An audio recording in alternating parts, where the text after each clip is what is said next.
कई ऐसी सीट्स थी जहां पर आपके कैंडिडेट जब खड़े हुए तो बीजेपी को फायदा हुआ। अरे हर चीज हमारे गोद में डालते रहे आप। बिल्कुल नहीं। तो ये मैं आपसे देखिए एक मिनट अब आप शिफ्ट कर रहे हैं। अच्छा इस बीजेपी को फायदा पहुंचाया, टांडा में लड़ेंगे तो क्या होगा?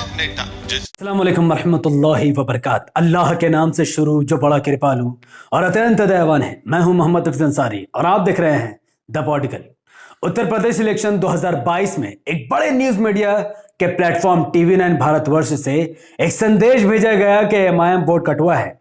टांडा विधानसभा सीट के एमआईएम के प्रत्याशी की वजह से 2017 के विधानसभा इलेक्शन में भारतीय जनता पार्टी की जीत हुई और समाजवादी पार्टी का मुस्लिम विधायक हार गया। यह खबर बाहर आते ही कुछ जुम्मन मुसलमान जिनका ईमान धीरे धीरे कमजोर हो रहा था समाजवादी पार्टी के प्रति, वो खुश हो गए। उन्होंने कहा कि एमआईएम वोट कटुआ है। एक बार फिर उन्होंने अपने कंधे पर दर्री उठाई और अपने अखिलेश अब्बू की तैयारी में लग गए। पर भागने की जरूरत नहीं है। इस वीडियो से मैं प्रूफ कर दूंगा कि TV9 भारतवर्ष में जो कुछ भी कहा गया वो निहायत ही झूठ पर आधारित था, क्योंकि जिस टांडा विधानसभा की सीट पर वो बात कर रहे हैं उन्होंने उस पर कोई भी प्रूफ या एविडेंस नहीं दिए हैं। यह टांडा विधानसभा इलेक्शन 2017 का रिजल्ट आपके सामने है, जिसमें क्लियर तौर पर यह दिख जाएगा कि एमआईएम ना भी लड़ती तो भी यहां से बीजेपी की जीत निश्चित थी। टांडा विधानसभा सीट जिला अंबेडकर नगर में पड़ती है, जहां पर मुसलमानों की आबादी महज 20 से 25% है, यानी लगभग 80,000 मुसलमानों का वोट टांडा विधानसभा की सीट में हम मान सकते हैं। 2017 की विधानसभा इलेक्शन में भारतीय जनता पार्टी के कैंडिडेट को 74,768 वोट मिली थी, 36.62%। वही समाजवादी पार्टी के मुस्लिम कैंडिडेट को 73,043 वोट मिला था, 35.78%। 1,725 वोटों से समाजवादी पार्टी का मुस्लिम प्रत्याशी भारतीय जनता पार्टी से हार गया, क्योंकि मीडिया का ऐसा मानना है कि एआईएमआईएम के मुस्लिम प्रत्याशी को 2070 वोट मिले। अगर एएमआईएम यहां पर अपना प्रत्याशी ना उतार दी अकॉर्डिंग टू गोदी मीडिया, तो यहां से ये 2000 वोट समाजवादी पार्टी को मिलता और यहां से बीजेपी हार जाती। पर उन मूर्खों को और उन गुलामों को यह नहीं दिखा, दर्री बिछाने वालों को, कि यहां से बहुजन समाज पार्टी का भी एक उम्मीदवार था जिसको 49,526 वोट मिले। अगर मैं ये कहूं कि बहुजन समाज पार्टी ने यहां से क्यों अपने उम्मीदवार उतारे, अगर बीएसपी का मकसद था बीजेपी को हराना, अगर समाजवादी पार्टी का मकसद था बीजेपी को हराना, तो फिर यहां पर दो पार्टी के कैंडिडेट क्यों थे?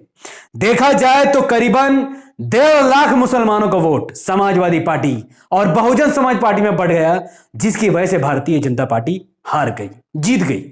अगर किसी मुसलमान या कोई जुम्मन अब भी कहता है कि एमआईएम यहां से क्यों लड़ी, अगर एमआईएम यहां से अपना प्रत्याशी ना उतारती तो ये 2000 वोट एमआईएम से हटकर समाजवादी पार्टी के मुस्लिम उम्मीदवार को चल जाता, तो सवाल यह खड़ा होता है कि एमआईएम का अगर ये 2000 वोट समाजवादी पार्टी को ही जाना था, तो फिर ये 2000 लोग कौन है जिन्होंने एमआईएम को वोट दिया है? ये 2000 लोग वो हैं जिनको समाजवादी पार्टी भी पसंद नहीं थी, जिनको बहुजन समाज पार्टी भी पसंद नहीं थी। हकीकत बात तो यह है कि अगर यहां से एमआईएम अपने उम्मीदवार न उतारती तो ये 2000 वोट सीधा सीधा नोटा में चला जाता, क्योंकि टांडा विधानसभा सीट में 2017 के चुनाव में 12,000 लोगों ने नोटा में बटन दबाकर अपने वोटों को खराब कर दिया। ये वो 12,000 लोग हैं जिनको बीजेपी भी पसंद नहीं है, जिनको बहुजन समाज पार्टी भी पसंद नहीं थी, जिनको समाजवादी पार्टी भी पसंद नहीं थी, जिनको कोई पार्टी पसंद नहीं थी, उन्होंने नोटा को बटन दबा दिया। तो एक दिमाग वाला समझ सकता है कि अगर एमआईएम यहां से इलेक्शन न भी लड़ती तो 2000 वोट बीएसपी एसपी में कभी भी नहीं जाती, बल्कि सीधे सीधे में नोटा में आ जाती। मैं फिर कहता हूं कि ये वो 2000 एमआईएम को वोट मिला जिनको बीएसपी भी पसंद नहीं है और जिनको समाजवादी पार्टी भी पसंद नहीं है। फिर भी सेक ऑफ आर्गुमेंट अगर आपको लगता है कि एमआईएम के लड़ने से ही बीजेपी जीती है, तो मैं आपके सामने एक और उदाहरण देकर उन जुम्मन मुसलमानों को समझाने की कोशिश कर रहा हूं कि ऐ दर्री बिछाने वालों और अपने अखिलेश अब्बू को सीएम बनाने के लिए झुंझुराहट करने वालों, देवबंद के इलेक्शन पर ध्यान दो। अगर एमआईएम के लड़ने से टांडा में बीजेपी जीत गई है, तो मुझे देवबंद का जवाब कौन देगा? देवबंद विधानसभा इलेक्शन 2017 रिजल्ट आपके सामने है। यहां से यह देवबंद वो सीट है जो सहारनपुर में पड़ती है। 50 से 60% मुसलमान, 1.5 से 2 लाख मुसलमानों का वोट, फिर भी भारतीय जनता पार्टी का कैंडिडेट कैसे जीत गया यहां पर? क्योंकि 1.5 लाख वोटों का विभाजन बहुजन समाज पार्टी के मुस्लिम प्रत्याशी और समाजवादी पार्टी के मुस्लिम प्रत्याशी में बढ़ गया और बीजेपी महज 1,02,000 वोटों के साथ जीत गई। देवबंद विधानसभा की सीट में ना एमआईएम ने प्रचार किया और ना ही एमआईएम का वहां कैंडिडेट था। तो एमआईएम के इलेक्शन न लड़ने के बाद भी मुस्लिम बहुसंख्यक सीट पर कैसे बीजेपी जीत गई? क्योंकि असल वोट कटवा और बीजेपी एजेंट कोई और नहीं बल्कि समाजवादी पार्टी और बहुजन समाज पार्टी है। इन दोनों ने मिलकर योगी आदित्यनाथ के साथ एक खेल खेला। योगी और अखिलेश यादव और मायावती ने मिलकर यह डिसाइड किया कि देवबंद जैसी मुस्लिम विधानसभा की सीट पर कोई मुसलमान नहीं जीतना चाहिए।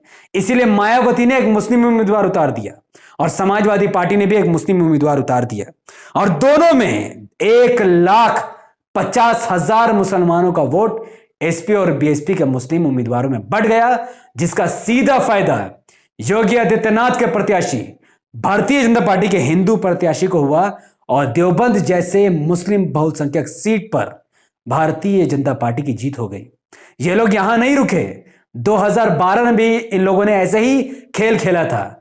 देवबंद जैसे घनी आबादी मुसलमानों की सीट पर भी 2012 में समाजवादी पार्टी ने, बहुजन समाज पार्टी ने और कांग्रेस ने मुसलमानों के मुंह पर तमाचा मारा है। और अगर मैं सही से कहूं तो मुसलमानों के मुंह पर उन्होंने थूक फेंका है। अभी दर्री बिछाने वाले मुसलमान मुझ पर गुस्सा हो जाएंगे कि कैसे थूक फेंक दिया अखिलेश अब्बू ने, या मायावती उनकी मां ने कैसे थूक फेंक दिया, या राहुल बाबा ने मुसलमानों के ऊपर थूक कैसे फेंका। तो सुनो दर्री बिछाने वालों, देवबंद जैसी मुस्लिम विधानसभा सीट पर भी एक भी मुस्लिम प्रत्याशी नहीं उतारे गए थे। ना समाजवादी पार्टी ने देवबंद में किसी मुसलमान को टिकट दिया, ना बहुजन समाज पार्टी ने किसी मुसलमान को टिकट दिया और ना ही कांग्रेस ने किसी मुसलमान को टिकट लिया, बल्कि बीजेपी से लेकर एसपी, बीएसपी, कांग्रेस हर किसी ने 2012 में हिंदू प्रत्याशी उतारे और यहां से समाजवादी पार्टी का एक हिंदू कैंडिडेट जीत गया।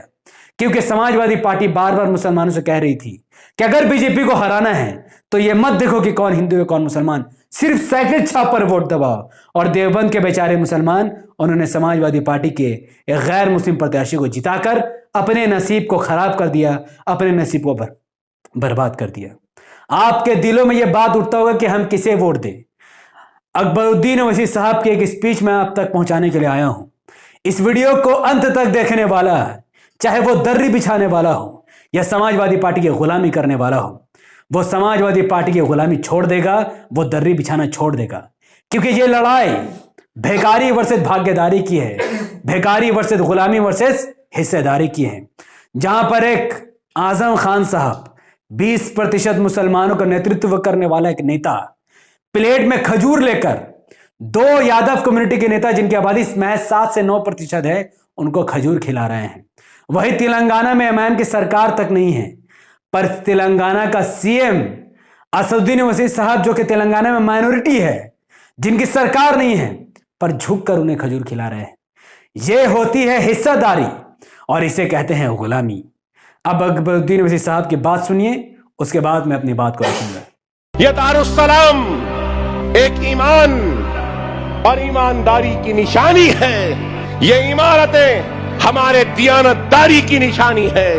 ये ओवैसी हॉस्पिटल की इमारत, ये असरा हॉस्पिटल की इमारत, ये इंजीनियरिंग कॉलेज, ये एमबीए, ये एमसीए, ये nursing college, physiotherapy college, masters के कॉलेज, सुपर स्पेशलिटी के कॉलेज, ये सब कुछ दियानतदारी व ईमानदारी की निशानियां हैं। बताओ, मैं पूछना चाहता हूं, जो हम पे तनकीद करते हैं, हम पे इल्जाम लगाते हैं कि हमने क्या किया, क्या ये नाकाफी है? बताओ, कौन सी ऐसी सियासी जमात है जिसका खुद का अपना दवाखाना है? अल्हम्दुलिल्लाह हम फख्र से कहते हैं कि हमारा एक नहीं 2 दवाखाने हैं और इंशाअल्लाह ताला आने वाले कल में ये 2 और बढ़ेंगे, इसमें और इजाफा होगा। अगर हम जिंदा नहीं रहे तो हमारी आने वाली नस्ल इस काम को जारी व सारी रखेगी और इस काम को और आगे लेकर जाएगी। ये हमारा ईमान है।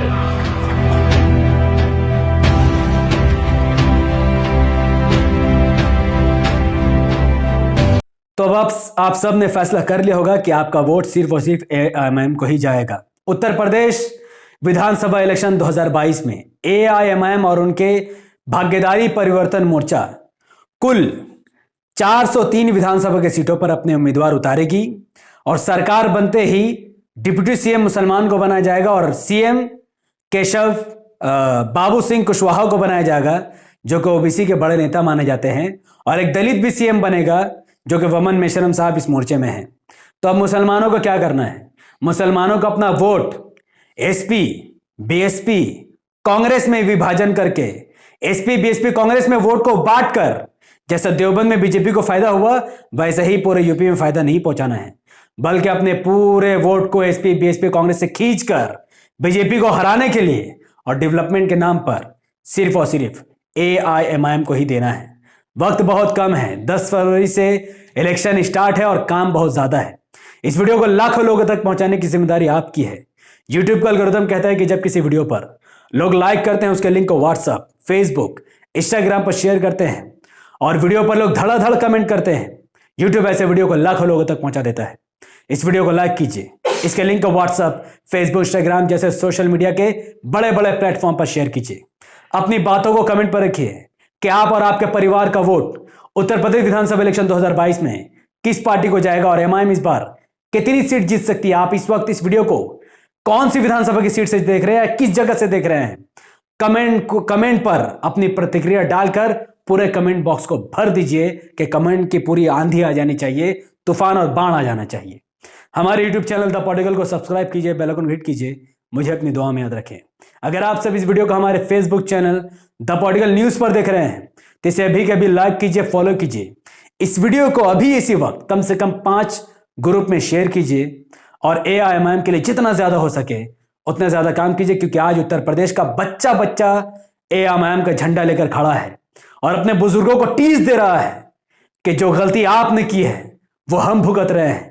अब जिस गलती को हम सुधारेंगे और हमारे आने वाली नस्ल हम पर फख्र करेगी, क्योंकि हमने एसपी, बीएसपी, कांग्रेस को बीजेपी से डर के वोट नहीं दिया, बल्कि बीजेपी से लड़ने के लिए हमारा एक एक वोट सिर्फ और सिर्फ एमआईएम को ही जाएगा। बहुत बहुत शुक्रिया।